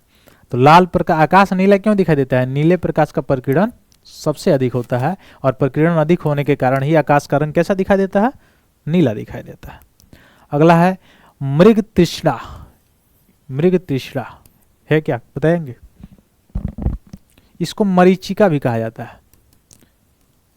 मरीचिका कभी देखे हैं आप लोग? मरीचिका कभी देखे हैं? देखिए, जब गर्मी के दिन होते हैं, गर्मी के दिन जब आते हैं तो कारतोल वाली जो सड़कें होती हैं, जैसे नेशनल हाईवे वगैरह पर जाएं आप, जब पिच वाली सड़कों पर जाएं तो गर्मी के बहुत ज़्यादा जब टेम्परेचर होता है गर्मी के दिन में, तो किसी वाहन से, व्हीकल से आप जा रहे हैं तो कुछ दूरी पर ऐसा लगता है कि पानी पानी जैसा है, कि वहाँ पे हाँ पानी है, लेकिन वहाँ पे जब आप जाते हैं तो पानी नहीं रहता है। फिर कुछ दूरी पर लगता है कि पानी है, लेकिन वहाँ पानी नहीं रहता है। तो वह प्रकाश का चकाचौंध है एक प्रकार का, जो पूर्ण आंतरिक परावर्तन के कारण होता है। किसके कारण होता है? पूर्ण आंतरिक परावर्तन के कारण ऐसा दिखाई देता है। ठीक ना, उसी को मरीचिका या मृग तृष्णा कहा जाता है। ठीक, अगला प्रश्न क्या है? खाद्य पदार्थों के परिरक्षण के लिए, यानी खाद्य पदार्थों को कवकों से, फंगाई से बचाने के लिए, जैसे अचार वगैरह हो गया, किसका प्रयोग किया जाता है? तो बताइए, इसमें कौन सा, किसका प्रयोग किया जाता है? गंधक का, सोडियम बेंजोएट का, कास्टिक सोडा का, सोडियम क्लोराइड, किसका प्रयोग किया जाता है? किसका किया जाता है? जैसे अचार उचार पड़ता है ना, तो किसका प्रयोग किया जाता है उसको बचाने के लिए? बताइए, किसका? सोडियम क्लोराइड का। अच्छा, सोडियम क्लोराइड क्या है? NaCl, साधारण नमक है। तो उसमें नमक डाला जाता है कि नहीं डाला जाता है?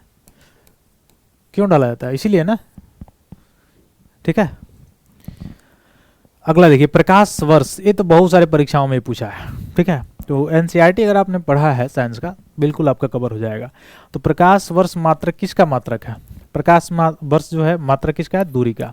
खगोलीय पिंडों का जो दूरी मापी जाती है, किससे मापी जाती है? प्रकाश वर्ष से मापी जाती है। ठीक है, तो ये तो आपको पता ही होगा। अगला क्या है? प्रदूषण युक्त वायुमंडल को निम्न में से किसके द्वारा स्वच्छ किया जाता है? अगर वायुमंडल प्रदूषित हो गया हो तो किसके द्वारा स्वच्छ किया जाएगा? ऑक्सीजन उसमें छोड़ देंगे, कहाँ से लाके छोड़ेंगे उतना? नाइट्रोजन से नहीं, हवा से नहीं, कहाँ, किससे? वर्षा से। क्योंकि जब वर्षा होता है तो उसके जो पॉल्यूटेंट होते हैं वो नीचे बैठ जाते हैं, गिर जाते हैं, फिर वो स्वच्छ हो जाता है। ठीक, आजकल तो कृत्रिम वर्षा का भी कंसेप्ट चल गया है वर्षा, लेकिन उससे एग्जैक्ट नहीं हो पाता है कहाँ पे एक ही जगह पे ज़्यादा बारिश हो जाए, फिर दिक्कत होता है। ये सारी चीज़ें। इनमें से किसने काल्पनिक वैज्ञानिक उपकरणों पर पुस्तक लिखी है? ये देखिए, अच्छा, मुख्य रूप से भोज, गोविंदराज, चंद्रवर्मन, महिपाल। कौन सा होगा ऑप्शन बताइए? ऑप्शन कौन सा होगा? तो भोज ने लिखा था। ठीक है, काल्पनिक वैज्ञानिक उपकरणों पे पुस्तक लिखा था भोज ने। ठीक, तो राजा भोज जो है चिकित्सक, गणितज्ञ और व्याकरण पर अनेक ग्रंथ लिखे थे। इसी में इन्होंने यह भी लिखा था। परमारवंशी शासक भोज ने 1000 से 1055 ईस्वी तक शासन किया था। और मुख्य रूप से समरांगण सूत्रधार 31वां अध्याय इसका विज्ञान से संबंधित है, तो इसको थोड़ा सा देख लेंगे आप लोग विस्तृत रूप से। अगले प्रश्न की तरफ अगर हम चले, ऑपरेशन पोलो, ये तो आप बता सकते हैं। ऑपरेशन पोलो, देश आज़ाद हो गया था तो 3 रियासतें ऐसी थीं जो भारत संघ में शामिल नहीं होना चाहती थी। 3 रियासतें ऐसी थी जो भारतीय संघ में शामिल होना ही नहीं चाहती थी। आपको पता भी होगा कौन कौन? जूनागढ़, हैदराबाद और जम्मू कश्मीर। राजा हरि सिंह के नेतृत्व में था जम्मू कश्मीर, और निजाम कहाँ था? हैदराबाद का। और जूनागढ़ आपको पता ही है। तो वहाँ पे गवर्नमेंट को ऑपरेशन पोलो चलाना पड़ा। ठीक है, तो निजाम छोड़ के वहाँ से भाग गया। बताइए मैं कहाँ की बात कर रहा हूँ? हैदराबाद राज्य। तो हैदराबाद राज्य में हैदराबाद जो राज्य है उसको सैनिक कार्रवाई के माध्यम से भारत में शामिल किया गया। किस ऑपरेशन के द्वारा? ऑपरेशन पोलो के द्वारा। किसके द्वारा? ऑपरेशन पोलो के द्वारा किया गया था। ठीक ना। अगला है किस संविधान से रिलेटेड है, जब लक्ष्मीकांता पढ़ेंगे तो उसमें शुरुआती में ही दिया है। किसने कहा था? आलोचना है मुख्य रूप से। किसने कहा था कि जो संविधान सभा है, जो कॉन्स्टिट्यूशनल बॉडी बनी हुई थी, मुख्य रूप से संविधान सभा असेंबली, जो कॉन्स्टिट्यूशनल असेंबली बनी थी वो कांग्रेस थी और कांग्रेस भारत था। किसने कहा था? किसका कथन है? गाडविन ऑस्टिन का। किसका? गाडविन ऑस्टिन का है। ठीक, याद रखिएगा। अगला प्रश्न है मुख्य रूप से ये आपको मिलान करने के लिए दिया हुआ है। क्यूरियोसिटी रोवर, टैबलेट रोवर है, मैसेंजर है, रुस्तम है, आकाश 2 है, तो क्या क्या है बताइए? कौन सा इसमें सही सम्मिलित होगा? बताइए बताइए।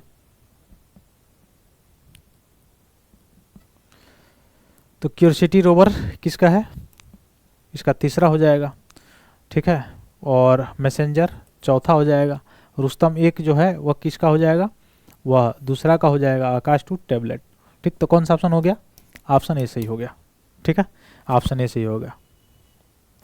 अगला प्रश्न देखिए, आधुनिक ब्रह्मोस मिसाइल आप देख रहे हो बनाया गया है, अभी सौदा भी हुआ है जो फिलीपींस वगैरह सिंगापुर के साथ, ठीक है, सिंगापुर भी लेगा, भारत में ही बन रहा है आत्मनिर्भर भारत के तहत, एक देश के कंट्रीब्यूशन से, तो वही पूछा जा रहा है और उत्तर प्रदेश में ही बन रहा है।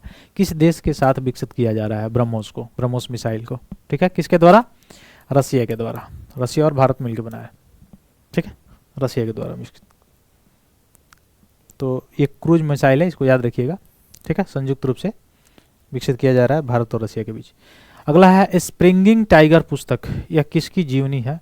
तो ये जीवनी लिखी गई है, वो उस समय लिखी गई थी क्योंकि उस समय न्यूज में बना हुआ था, आज आपसे नहीं पूछा जा सकता है। सुभाष चंद्र बोस की जीवनी पर स्प्रिंगिंग टाइगर नाम की पुस्तक लिखी गई थी, ठीक है, इसको याद रखिएगा। 1959 में कर्नल ह्यू होए द्वारा प्रकाशित भारतीय राष्ट्रीय सेना का ऐतिहासिक वृत्तांत है इसमें, और सुभाष चंद्र बोस की यह पुस्तक है द स्प्रिंगिंग टाइगर। अगला है India wings freedom, India wings freedom, यह मुख्य रूप से किसका है, किसका पुस्तक है बताइए? मौलाना अबुल कलाम आज़ाद का, मौलाना अबुल कलाम आज़ाद जी का पुस्तक है, आत्मकथा है India wins freedom, India wins freedom, ठीक है। अगला प्रश्न है, निम्नलिखित में से किस देश में गदर पार्टी की स्थापना हुई थी? गदर पार्टी की स्थापना कहाँ पर हुई थी? सैन फ्रांसिस्को में हुई थी, आपको पता भी होगा, ठीक है, लाला हरदयाल वगैरह करके ये लोग थे। तो सैन फ्रांसिस्को में हुई थी गदर पार्टी की स्थापना। सैन फ्रांसिस्को कहाँ पे पड़ता है? हाँ, यूएसए में पड़ता है, ठीक ना, यूएसए में पड़ता है। तो कहाँ पे हुआ था? यूएसए में हुआ था, ठीक।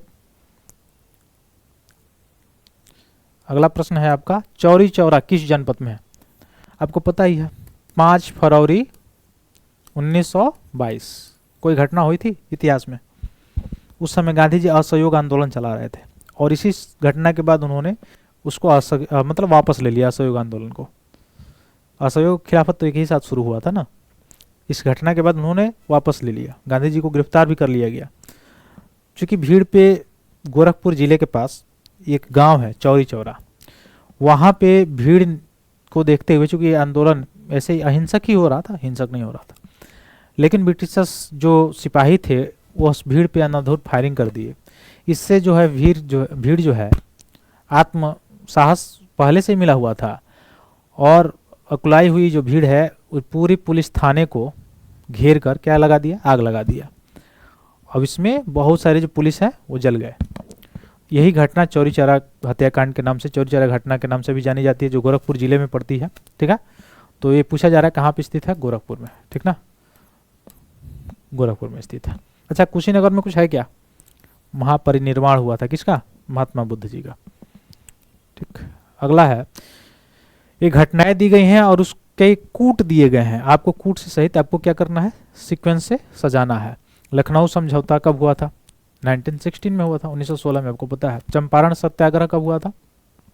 इसके बाद ही हुआ था, लखनऊ के बाद, मतलब लखनऊ समझौता हुआ, उसमें गांधी जी मौजूद थे, राजकुमार करके एक व्यक्ति जो थे, जो कांग्रेस के आपका क्या बोला जाता है, सदस्य थे, उनके आग्रह पे गांधी जी चंपारण जाते हैं, पश्चिमी चंपारण। वहाँ पे किसानों पर जो तिनकठिया प्रणाली चलाई गई थी ब्रिटिशर्स के द्वारा, उसे मुक्ति दिलाने के लिए वहाँ पे आंदोलन करने के लिए जाते हैं। तो चंपारण तो उसके बाद हुआ। खिलाफत आंदोलन इसके बाद ही हुआ, 1920 के आसपास शुरू हुआ, 1919 और 1920। जालियांवाला बाग हत्याकांड 1919 में हुआ, आपको पता ही है, 13 अप्रैल के आसपास, ठीक। तो कौन सा पहले आएगा? लखनऊ समझौता पहले आएगा, यानी पहले आएगा, इसका मतलब ए ऑप्शन तो, यानी सी ऑप्शन तो गलत हो गया आपका, सीधी सीधी। उसके बाद से दूसरा आएगा, पहला और दूसरा, तो इसका मतलब डी ऑप्शन भी आपका गलत हो गया। अब दूसरे के बाद से कौन आएगा? आपका चौथा आएगा, चौथा और तीसरा, यानी कौन सा ऑप्शन सही हो गया? पहला ऑप्शन सबका करेक्ट आंसर हो जाएगा, ठीक। अगला है, सिख राज्य का अंतिम राजा कौन था? तो सिख राज्य का अंतिम राजा कौन थे? ये तो आप मॉडर्न हिस्ट्री पढ़े होंगे ना, राजा दलीप सिंह। राजा दलीप सिंह जी क्या थे? सिख राज्य अंतिम राज्य मुख्य रूप से राजा थे, राजा दलीप सिंह जी थे। अगला है, भारत छोड़ो आंदोलन के दौरान उत्तर प्रदेश के निम्नलिखित जिलों में से किस में समानांतर सरकार की स्थापना की गई थी? उत्तर प्रदेश के किस जिले में समानांतर सरकार की स्थापना की गई थी, बताइए? उत्तर प्रदेश के किस जिले में समानांतर सरकार की स्थापना की गई थी? क्वाइट इंडिया मूवमेंट के दौरान कहाँ पे स्थापना हो गई थी? उत्तर प्रदेश में हुआ था, बताइए? बलिया जिले में, ठीक है, बलिया जिले में समानांतर सरकार की स्थापना हो गई थी, तो बलिया होगा आपका ऑप्शन सही, ठीक है। अगला प्रश्न है, प्रथम अखिल भारतीय समाजवादी युवा कांग्रेस के सभापति कौन थे? ठीक है, इसके सभापति कौन थे पूछा जा रहा है, बताइए।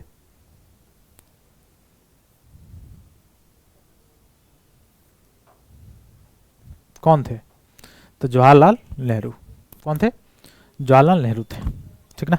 अगला प्रश्न क्या है, भारतीय राष्ट्रीय कांग्रेस ने अपने किस अधिवेशन में भारत सरकार अधिनियम 1935 को अस्वीकार किया था? तो 1935 वाले जो अधिनियम है उसको अस्वीकार किया होगा उसके बाद, तो 19 उसके बाद का मतलब फैजपुर अधिवेशन, ये ऑप्शन तो गलत हो गया। 40 भी नहीं, कौन सा होगा? लखनऊ अधिवेशन। लखनऊ अधिवेशन जो 1936 में हुआ था, उसमें कांग्रेस ने क्या किया था, जो भारत सरकार अधिनियम 1935 था उसको अस्वीकार कर दिया था, स्वीकार करने से मना कर दिया, ठीक। अगला प्रश्न क्या है, पॉलिटिक्स इन इंडिया, यह पुस्तक किस, ये तो आपका मुख्य रूप से क्या है, करंट है, इसको छोड़ देंगे। अगला प्रश्न क्या है, मत देने का अधिकार और निर्वाचित होने का अधिकार भारत में कैसा है? देखिए, फंडामेंटल राइट्स तो है नहीं, प्राकृतिक अधिकार, वैधानिक अधिकार नहीं, कौन सा अधिकार है? संवैधानिक अधिकार है। आर्टिकल 326 के अनुसार 18 वर्ष से अगर अधिक के आप हैं तो वोटिंग देने का अधिकार है आपका, संवैधानिक अधिकार है। अगर आप 21 वर्ष से अधिक हैं या 21 वर्ष के आसपास हैं तो आपको चुनाव लड़ने का भी अधिकार है, ठीक है।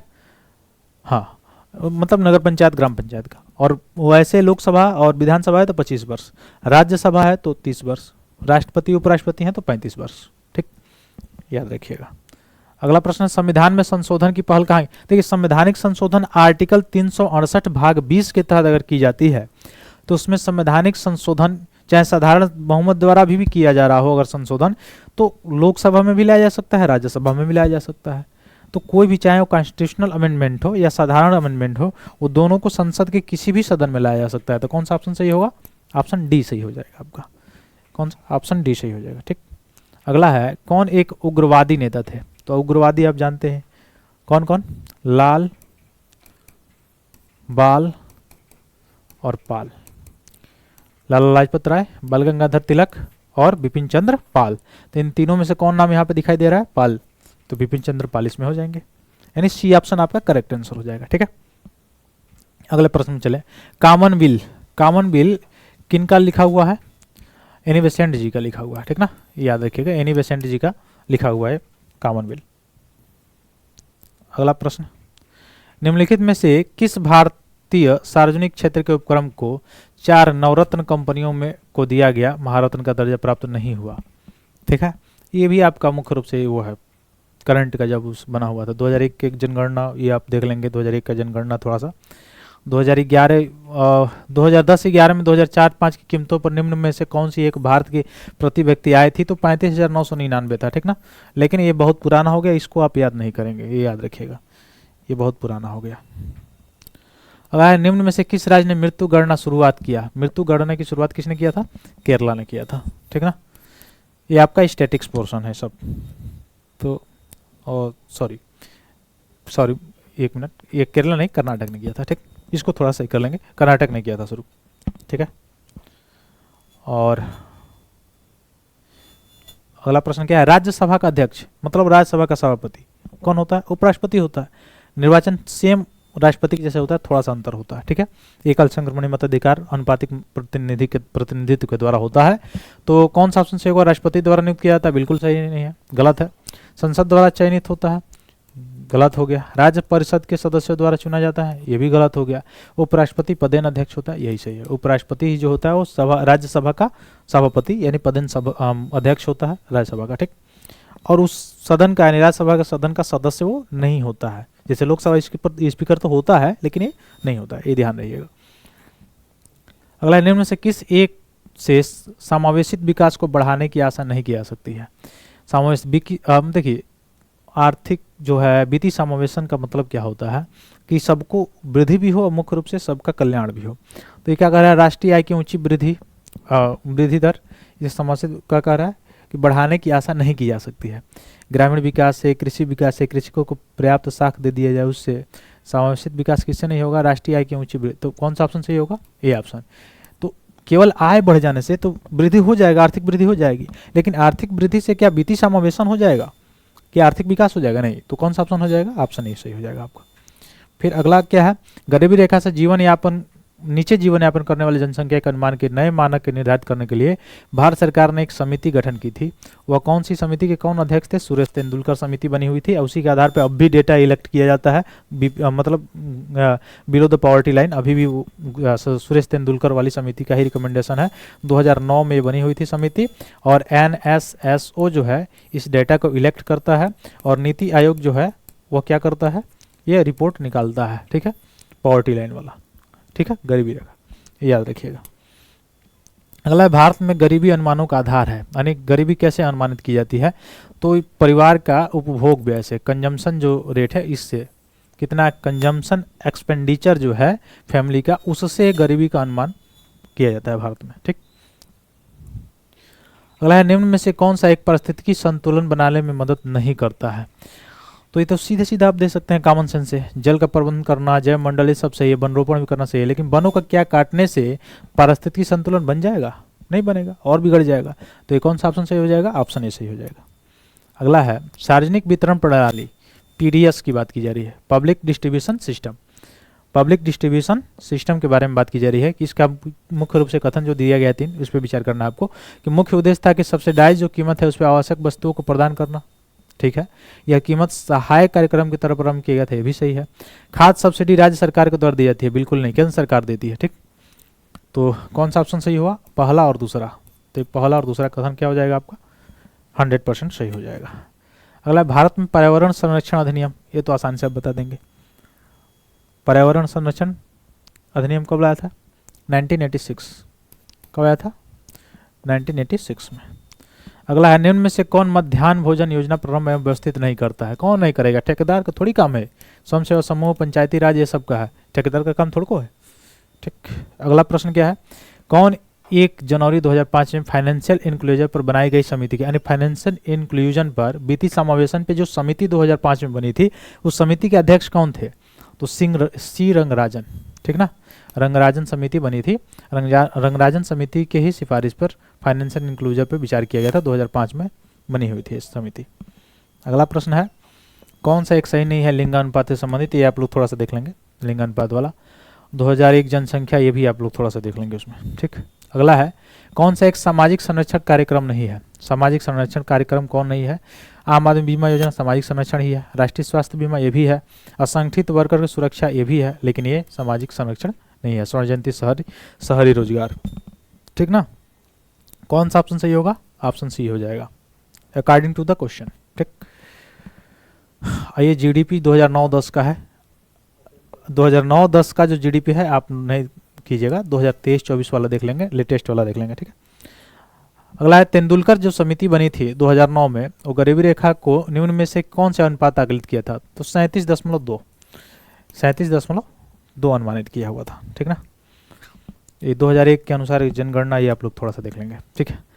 अच्छा, सर्व शिक्षा अभियान कब शुरू हुआ था? 2009 में शुरू हुआ था। तो ए का पहला चौथा हो गया, ए का चौथा कहाँ पे है? ये वाला ऑप्शन डायरेक्ट सही हो गया। बी का तीसरा साक्षर भारत, यानी 2001 में हुआ था। ठीक है। वैसे ही अगर देखा जाए ऑपरेशन ब्लैक बोर्ड जो है 1988 में, और वैसे ही राष्ट्रीय साक्षरता मिशन 1987 में शुरू हुआ था। ठीक। अगला क्या है, यूनाइटेड नेशन डेवलपमेंट प्रोग्राम 1990, यानी UNDP जो है 1990 के तहत HDR निकालता है। HDR में HDI निकलता है, ह्यूमन डेवलपमेंट इंडेक्स, जिससे इस समय 193 देशों में 134 स्थान है भारत का।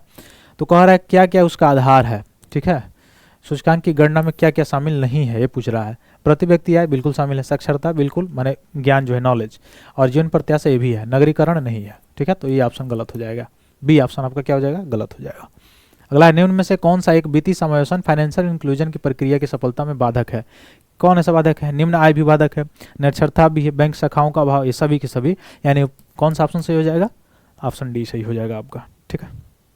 अगला है, निम्न चक्रवातों में किसने भारत को प्रभावित नहीं किया था? ये आप लोग करंट में देख लेंगे, ये करंट का क्वेश्चन है। और ये भी ये क्या कह रहा है कि जननांकी इतिहास में महाविभाजन का वर्ष कब था? 1921 का था, ये आपने पढ़ा होगा।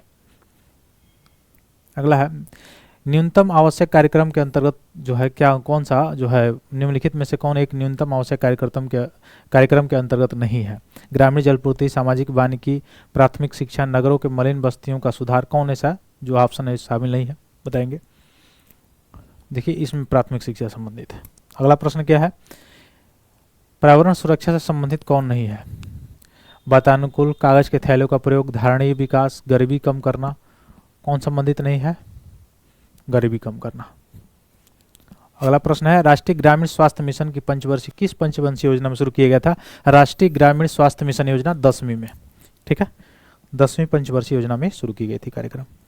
विकास का भारतीय मॉडल यह किस हितों की सुरक्षा करता है? तो व्यक्ति को भी और राज्य को भी, व्यक्ति का भी सुरक्षा करता है और राज्य का भी करता है, ठीक। ये सारी चीज़ तो आपको कॉमन सेंस वाला है, आप समझ रहे होंगे। आम आदमी बीमा योजना कब शुरू किया गया था? तो 2 अक्टूबर 2007 को। कब? 2 अक्टूबर 2007 को इसकी शुरुआत की गई थी आम आदमी बीमा योजना का। फिर 11वीं पंचवर्षीय योजना जो 2012 तक गरीबी अनुपात को कितना % घटाने का लक्ष्य रखा गया था? तो 10% घटाने का लक्ष्य रखा गया था। अगला क्या है, विकास के मानवीय पक्ष पे निम्नलिखित में से किस एक ने सबसे पहले ध्यान केंद्रित किया था? किसने किया था? यूएनडीपी ने। अभी हम लोगों ने पढ़ा भी है, 1990 से ये रिपोर्ट निकालता है एचडीआर में, ह्यूमन डेवलपमेंट रिपोर्ट, ठीक ना। भारतीय हीरा संस्थान कहाँ पे है? कहाँ पे भारतीय हीरा संस्थान? सूरत में स्थित है, ठीक है। कौन सी जनजाति केरल में पाई जाती है? कौन सी जनजाति? चेंचू जनजाति पाई जाती है, ठीक ना, चेंचू जनजाति पाई जाती है। मेघालय किसका पठार है? तो प्रायद्वीपीय खंड का पठार है, ठीक है। प्रायद्वीपीय जो भारत है उसका भाग है मेघालय, दक्कन के पठारी जो क्षेत्र है उसमें अंतर्गत आता है। पेट्रो रसायन का जो उत्पादन है उसका सबसे बड़ा केंद्र कहाँ पे स्थित है? तो कहाँ पे पेट्रो रसायन का? जामनगर में। जामनगर कहाँ पे है? गुजरात में है। रिलायंस की सबसे बड़ी वहाँ पे फैक्ट्री है। अगला कह रहा है, यदि जन्म एवं मृत्यु दर समान है तो बाह्य प्रयोजन नहीं होता है तो क्या होता है? जनसंख्या क्या रहती है? स्थिर रहती है। अगला है, अस्थायी विकास किसके उपयोग के संदर्भ में अंतर पीढ़ीगत संवेदनशील की घटना है? तो ये प्रकार प्राकृतिक संसाधनों की होगी, ठीक ना। अगला है आपका कि कौन सा सुमेलित नहीं है? तो कौन सा? बी ऑप्शन सुमेलित नहीं है, तलैया कोनार। बाकी सब सरदार सरोवर बांध, नर्मदा नदी, गांधी सागर, चंबल, नागार्जुन सागर, कृष्णा नदी, ये सब सुमेलित है। अगला प्रश्न है, निम्न में से कौन सा द्वीप भारतीय तट रेखा से सुदूरवर्ती द्वीप की श्रेणी में आता है? कौन सा होगा? मिनिकॉय होगा, सबसे दूर है, ठीक है, मिनिकॉय सबसे दूर है। अगला क्या है, वर्तमान मुंबई बंदरगाह के दबाव को कम करने के लिए क्या शुरू किया गया? नौहा सेवा शुरू किया गया था। तो ये भी करंट का ही विषय है, ये नया भी नहीं होगा ये, ठीक है, ये भी करंट का विषय है। अब इसमें कौन कौन सुमेलित नहीं है आपको बताना है। माउंट आबू, अरावली जो है पहाड़ियाँ हैं, कोडाई कनाल, अनामलाई की पहाड़ियाँ हैं, अटकमांड है, शिमला है, इसको आप लोग देख लेंगे थोड़ा सा, ठीक है। प्रायद्वीपीय भारत की नदियों में से कौन सबसे लंबी नदी है? गोदावरी। गोदावरी जो है प्रायद्वीप भाग का सबसे जो है लंबी नदी है, ठीक। और अंतिम प्रश्न जो है, भारत में निम्न लौह एवं इस्पात उत्पादक केंद्रों में से कौन कोयला क्षेत्र काफ़ी दूर स्थित है? कौन काफ़ी दूर स्थित है? कुल्टी आसनसोल, ठीक ना, कुल्टी आसनसोल। तो आशा करते हैं ये सारी चीज़ें 140 प्रश्नों का जो श्रृंखला था आप देखे होंगे। प्रयास करके हम लोगों ने पूर्ण रूप से एक दिन में ही कोशिश किया है इसको समाप्त करने के लिए। अब आप कमेंट बॉक्स में फीडबैक देंगे कि आपको जो मैं पहले शुरुआत में बताया था कि 2-2 विषय को कंबाइन करके एक साथ लेके आ जाए वो सही रहेगा, या पूरा 140 का जो है पूरा सीरीज लेके आ जाए वो सही रहेगा। तो बहुत बहुत धन्यवाद दोस्तों, मिलते हैं फिर कल अगले क्लास में, तब तक के लिए बहुत बहुत धन्यवाद। जय हिंद।